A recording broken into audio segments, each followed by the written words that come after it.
At the end of a CLAiT Plus practice paper or an assessment paper, if you're doing one of those, you'll be asked to archive some of the files that you've been using. And this video shows you how to archive the files using a memory stick. So let's look at the instructions. Number 1, archive the following files. So we've got 4 files to archive there: dog, cat, bird and horse.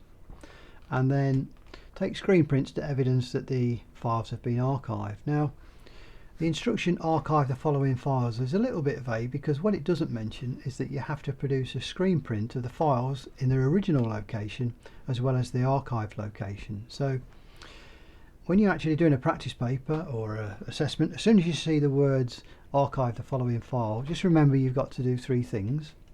First of all, take a screen print of the files in their original location, then move the specified files to a memory stick, and then finally take a screen print of the files in their archive location or from the memory stick.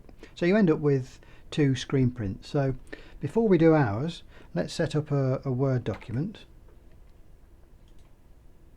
Now these screen prints are quite wide, so I'm just going to reduce the size of the margins by going to Page Layout, Page Setup Group, Margins, and just make them narrow.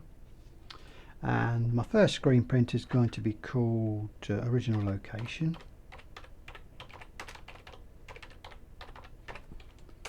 And the second one's going to be called Archive Location. Right, so that's the, I'll just zoom in a little bit.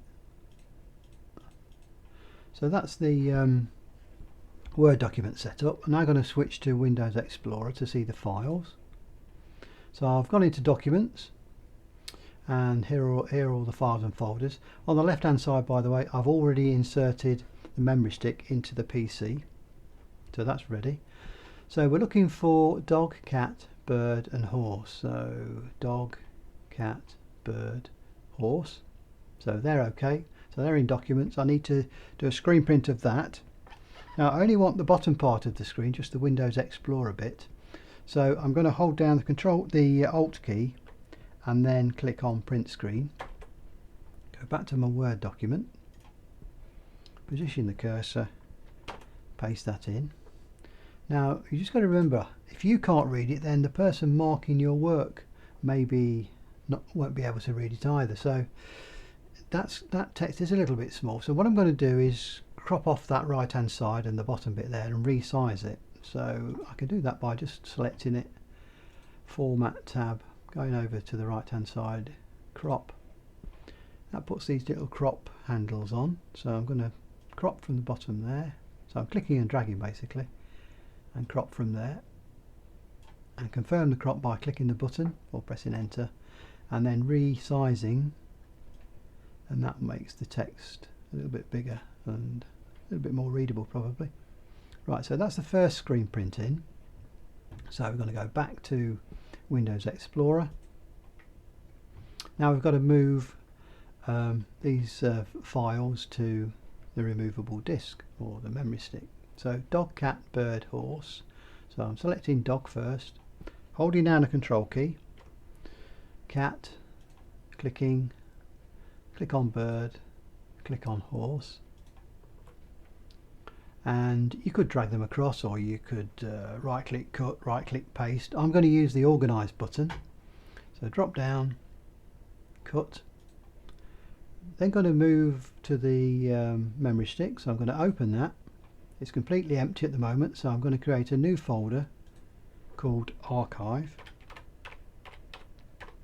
Press enter. Now I don't want to paste here because they'll be pasted alongside Archive. They need to be inside Archive, so I need to open the Archive folder by double clicking. Then I'm going to go Organize again and then paste. So that's the files into the memory stick now. So I need to prove that, so I'm going to do a screen print. So Alt, Print Screen, because I only want the bottom half. Switch to the Word document, position my cursor, paste, and again it's still a bit small, so I'm afraid this bird's got to go. So I'm going to crop again. So select the picture, Format tab, crop, and then crop again. Just make sure you can still see your location, in other words the archive folder, and you can see all the file names, so that looks fine. Confirm the crop and then resize. So again, that looks much better. I can make this a little bit bigger now. So you should end up with 2 screen prints. There they are, so you print those off. So we've archived the files, we've taken the screen prints, we've finished the exercise basically. So thanks for watching.